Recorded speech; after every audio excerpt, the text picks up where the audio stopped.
So we just talked about the Tesla Powerwall. I think there's some misconceptions in the industry that we need to, or it's not misconceptions, but misunderstandings. One thing we run into all the time is, hey, I just put solar on my house. Am I going to have power when the power goes out with Mhm. solar only? And then another one is, hey, I want backup power. Can I have just batteries in my house without having the solar system? Why don't we dive into that? So if we come in and install a solar system on somebody's house, are they going to have power when the power goes out? No, there's really three different ways that you can go solar. One of them is called the net metering system, which is a solar only system, which that's one that we do quite often because that replaces your power bill. That's where we can get into the economics of that, of where if you're going to pay a power bill or you have now can get solar, and you you're going to be paying one. There's no way to get out of it unless you don't want to have power ultimately. So by getting solar panels and just doing it with what they call the net metering system, you're hooked up to the house. Your house feeds power, or the panels feed power into your house, and that is you've essentially put a little power company on your house, and you now own that power company, and you've capped off, and you have an end date of what that is. So financially, it makes sense.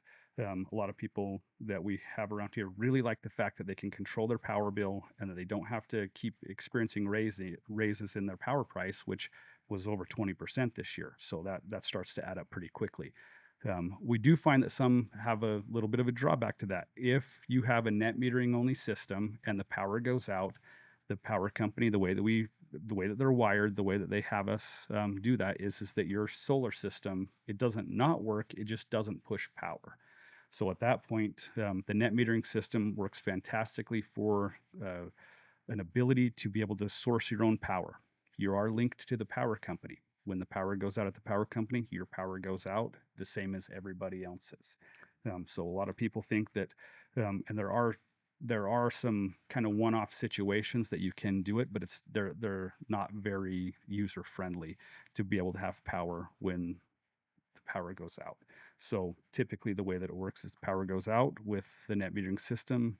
You at the power company, you don't get a backup And from net that. meter, that's a term that's used is primarily by the power company, which means Mhm. it's basically a two-way meter base. So when you're using power, your power goes through your meter base, and that's how they determine how much power you've used, and that's how they give you your power bill.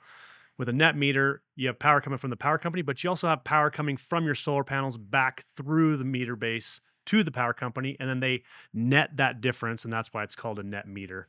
And so basically, with a net meter agreement, you're using power from the power company and you're selling them power back, and you're paying for the difference. But you're not allowed to utilize that power because you haven't stored any of that power. Mhm. So when their power goes out, your power goes out. So in order to, what's option number two? Is that solar Yep. and battery? Yep. So the option number two of what people, what we're able to offer is a situation where you get battery, or where you get the solar and you get the battery. What that opens up is the option is when the power goes out, you don't even know it. Your battery just clicks on. It's an automatic situation that, like Nate was saying, most people don't even know that their power goes out. What that does is it satisfies the need for the pull of your house when the power's out from the power company. If your solar's on, your batteries take over and are able to supply what you need with that. Of course, that's all situational on, like we were talking about, the size of the battery and how much storage you want. But typically, when people set up a battery situation, what we do, and that's why we send somebody over to people's houses to go through them, is what do you want to run, what do you want to work, and how long do you want that to work when the power goes out. Most of the time, we find that the power goes out, it's out for hours. So that's a pretty basic thing to be able to plan is, hey, if your power goes out, we're going to be able to cover you for a couple of hours of power. That's a pretty easy thing to do. When we start to experience longer power outages, that's where it gets a little bit more tricky to be able to decide how much you want, how much you need to get. And that's why we send somebody over, because we can measure what your power uses are, what you want to run, and then calculate that out for the hours of how long you want that to last. So In the situations where you have long-term power outages, we like to not only install things but help coach people on, hey, this is what you're going to be able to run. This is how long you're going to be able to run it. And then there's also technology or apps on there that'll show you in real time how much power you have. So if you have a family of 5 or 6 and your power goes out, looks like it's one of the big storms that's going to keep it out for a couple of days, you're going to be able to watch your power and monitor what it's going to be until the power gets turned back on, which is a huge thing for self-reliance and to be able to function when the power goes out. So in this situation, the solar panels are charging the batteries. So you're using power in your house, you're using power from your solar panel, it's going to your batteries, the batteries it's going to your house. And when the power is on, it's also using power from the power company if it needs it. Hmm. Power company is also charging those batteries if it needs it in a quick type charging situation. Hmm. So then when the power goes out, you're running off your own batteries. And the goal is to be able to have enough capacity so that you can make it all the way through the night. Because then when the sun comes back up, immediately the solar panels start charging those batteries again. So you have this reliability of charging these batteries over and over again. And that capacity strictly is a lot about how you choose to utilize that power. I mean, we're all kids and getting yelled at by our parents to shut the lights off and close the door because we're not heating the neighborhood. Same thing goes with your batteries. If you want to run every light in your house, that battery's not going to last very long. If you want to run your air conditioners and your hot tubs and all that other stuff when the power's out, that battery's not going to last very long. But most of the time, we usually do like a whole house backup, and gives you the opportunity to decide what you want. And if, like me personally, it helps having the personal knowledge. But if there was a major power outage and I knew it was going to be out for a long time, the first thing I would do is go out and throw my air conditioners off, throw off some of those loads, or appliances that you're not going to need as much, like maybe heat up your if you have like a gas stove or something like that, maybe heat up your food on the gas cooktop rather than running it through the microwave or running it through your electric oven, or some of these big heavy loads. Maybe not dry your clothes, stuff like that. So there is an educational piece to it too. So you can make your batteries last a long time, or you can make them go really quick. Kind of like if any of you guys have ever camped and you got RVs, you can smoke through those batteries immediately, or you can milk them out for a week if you need to. Okay, let's transition into option number 3. Can we have batteries in a home without solar panels? Yeah. Yes, you can have batteries with or without solar panels.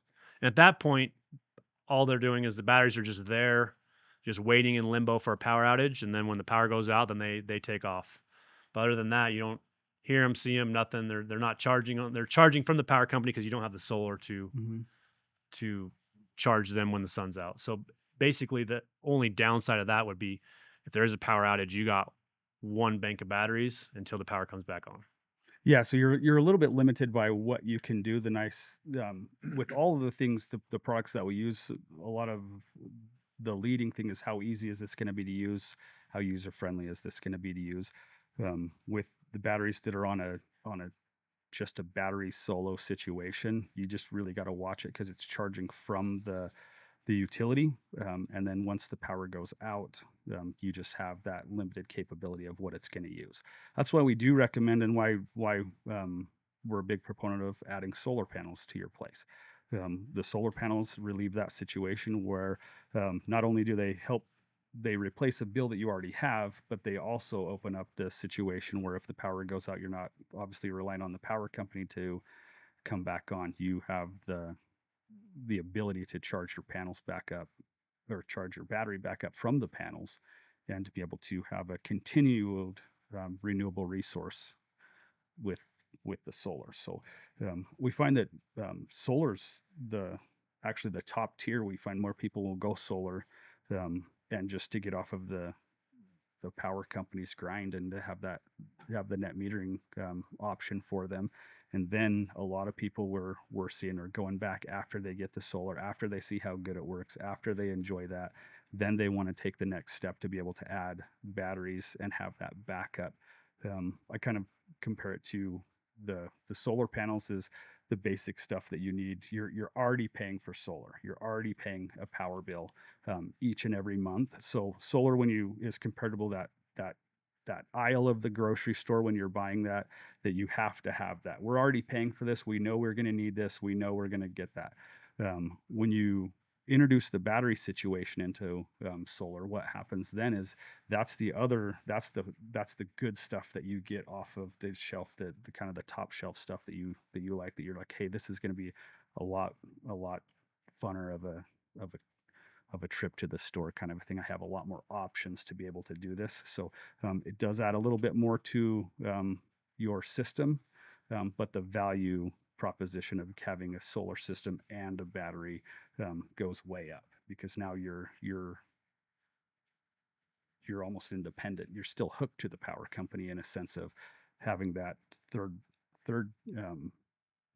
I guess bank of reliability. But so you have your solar, your batteries, and then you can fall into the power company. But super popular right now to just have the net metering system, and now we're finding more and more that the batteries are coming into play.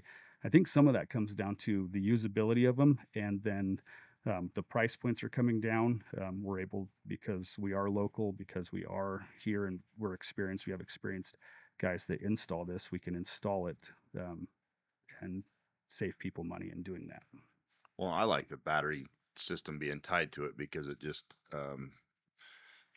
yeah, you have the backup portion of it, but it also makes the solar panel system more efficient because you're storing up energy. So that's another couple hours less of power you have to buy from the power company. I mean, because Exactly. at my house, most of the time we're gone during the day, which is not the peak usage. So yeah, we're getting the benefit of the net metering going back to the power company. But then when I come home and turn the lights on, I'm back to buying power from the power company. So I put that battery back up, I'm able to capitalize on some of the excess energy that we created and stored throughout the day. So it prolongs my benefit of the solar panels.